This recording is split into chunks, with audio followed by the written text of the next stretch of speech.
How do you start your day? Everything that you do, if you do it with intention, will expand and open and create based on your words, your vision, and your voice. So how are you speaking to yourself? Here are just a couple examples of self-healing. You can call them quotes, you can call them affirmations, you can call them mantras. At the end of the day, it is a message that you are embodying so you can feel all those desires that you want being met by your intention. So just an example, maybe you say, I feel safe. I feel safe. I feel loved. I feel protected. And then maybe you take a couple breaths to embody those feelings, to feel what those words really mean to you and how it would make you feel if you were able to embody those feelings. So I feel safe. What does safety look like for you? You have to close your eyes or keep your eyes open and just visualize based on your abilities. So maybe it's better when you close your mind so you cannot be distracted. Or maybe you've passed that point and you can keep your eyes open and still see and feel your desire. So tap into the way you need to do it, because not everybody is the same based on where you're at.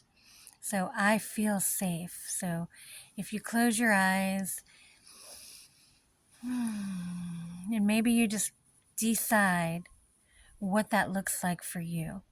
Safety. Maybe it's in a relationship, maybe it's in a job, maybe it's in a family dynamic. What would that look like? What would that feel like? And feel it all through you.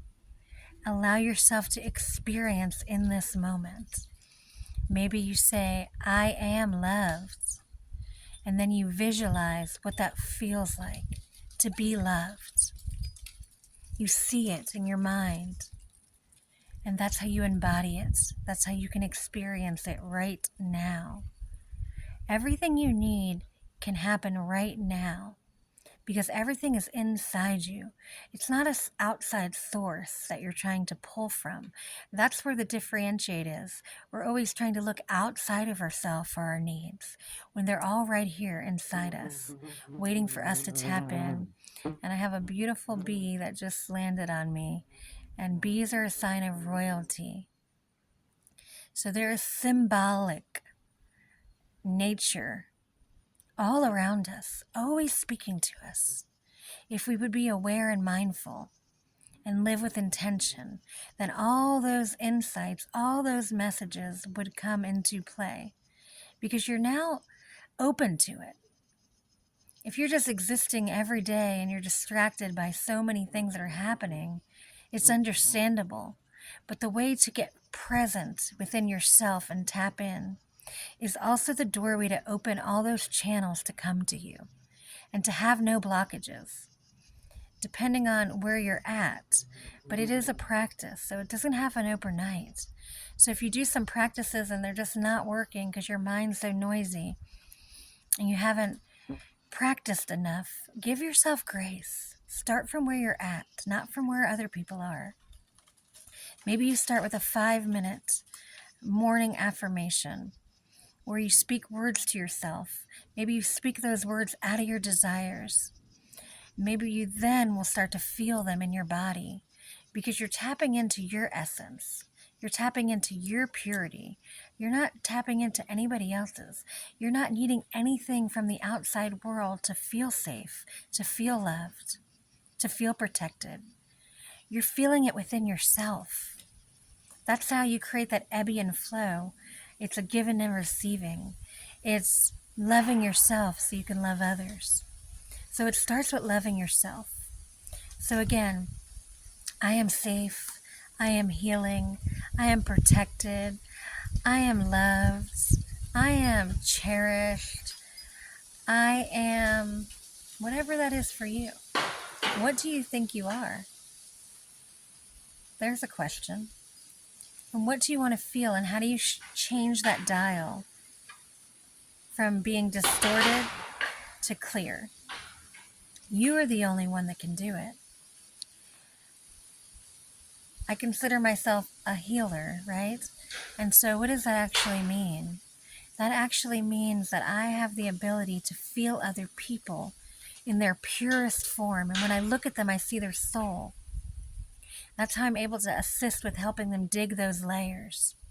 But at the end of the day, it's their openness to receive the transmissions and the divinations. It's their openness and their permission and their timing.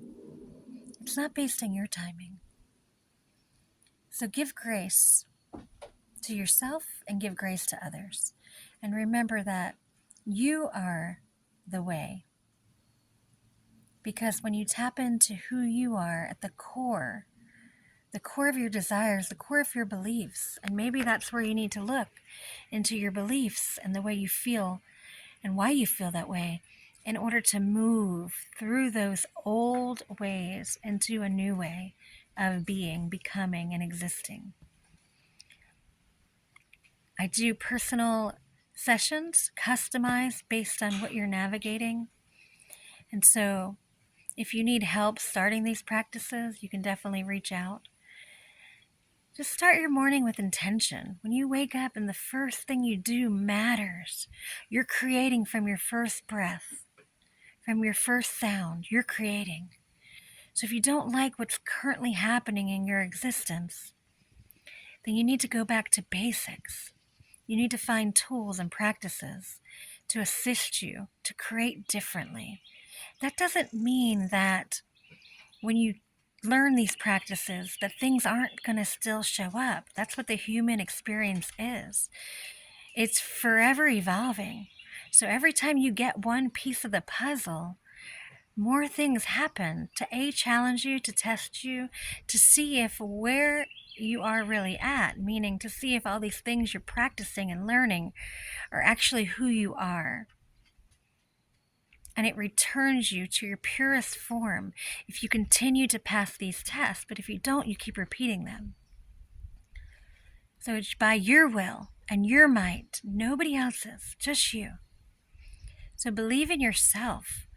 Remember that we all have gifts, but they're all different. And at the end of the day, it's all love. So start by loving yourself. Start by opening up your eyes in the morning, and maybe you simply say, I love you. I love you. I believe in you. I trust you. Choose your words wisely, because your words are a message you're sending out to the universe. It's telling them what you want. And so, an example, say you get a phone call from the doctor and you find out that you have a certain type of pathology or disease or whatever word you want to use. And you automatically accept that reality because it's coming from a doctor. Not to say that you shouldn't be mindful of what they're telling you about your body from their expertise, but you are overall the healer of your destiny, of your body, of your temple. And so you have a choice in that moment to accept that reality or to ask yourself, how do I heal myself? What can I do in this moment to change that outcome? Because you're your great physician. And it's your words, I promise you, they're powerful. What you're speaking is what you're receiving. Be mindful. Be mindful of what you're speaking. If you want love, you have to embody love, and you have to have self-love. If you want to change from a fight or flight nervous system or a reactive nervous system, these are places and spaces within you that still holds trauma and still holds blockage from your experiences overall in this lifetime or past lifetimes. So if you never take the time to see those and dissect them and dig those, that same flow in your body is consistent. And before long, what takes place is that all that stuff you have not made time to deal with is now dealing with you, is now creating an outcome for you instead of you being in control of what that looks like. Hope that makes sense. I'm here if you want guidance, self-love, healing. It's your responsibility, and there is help. There is help. And there is also time, because I hear a lot of people say that I don't have the time. I don't have the time to take care of me. I don't have the time. I have all this stuff going on. But I know for sure that in the way that you approach things, you are also choosing, because we definitely make time for the things that matter to us. So remember that you matter too. And if you do not take the time for you, eventually it'll catch up to you. So you still have time. If you still have air in your lungs, if your heart is still beating, you still have time to change that dial and go back into yourself so you can feel your true essence under all that shit that already happened, that's no longer happening, but somehow it still has you in bondage. Somehow it still has you in bondage. And that's because you're not slowing down enough to feel it all. Because it's hard, and I know it's hard. It's not easy to feel your feelings, to feel your stuff. It's easier to stay distracted. But I promise you the magic happens when you sit and you feel and you allow yourself to know that it's okay. It's okay to be imperfect. It's okay to make mistakes. It's okay. That's the human experience. That's how we evolve, if we're willing. And it is about your free will. So you are choosing what you have. So choose wisely, speak wisely, and love yourself wisely. Love yourself. I hope this helped. I'm here. We're in this together. I love you. Have a blessed day.